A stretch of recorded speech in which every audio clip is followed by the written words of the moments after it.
coming to Wimbledon again with high hopes of the title for the 8th time of holding.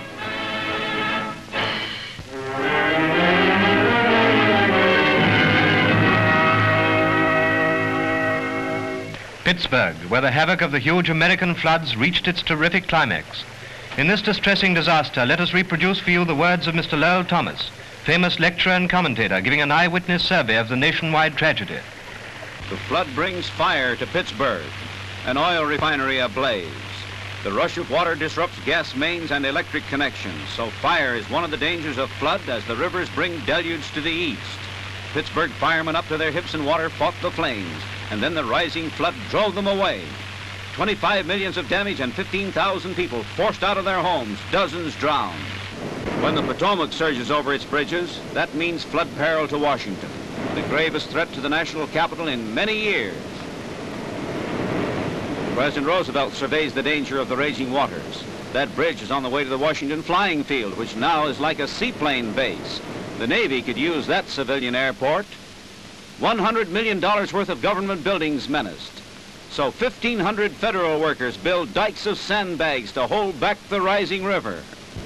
The Susquehanna is one of the worst offenders, the bridge between Harrisburg and Dunkerque, Pennsylvania. And here comes the last auto to get across before the bridge is closed. A collapsible rubber boat, such as the Army uses.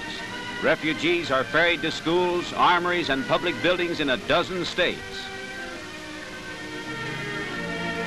Kingston gives us typical scenes in the industrial section of Pennsylvania, and it's one long story of rescue. Boatmen laboring to save people marooned in flooded houses. Scenes like this witnessed far and wide. At Johnstown, the classic town of flood lore. Johnstown, that had the former flood in 1889, still celebrated in song and story. And Johnstown began this present-day epic of swollen waters. The damage simply cannot be calculated. Stores, merchandise ruined, and how many have flood insurance? Tragedy of personal loss and ruined enterprise. The folks in the marooned houses are short of food, so toss him a package. And there's a bottle of milk.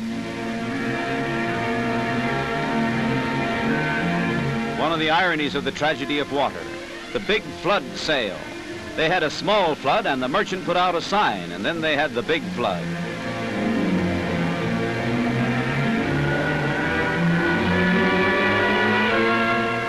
An episode of rescue. On top of their porch waiting for the boat to take them away. And they've had a terrifying time, but at last they are saved.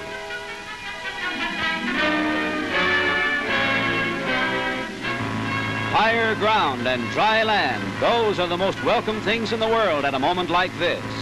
So carry them ashore, boys, and don't forget the dog.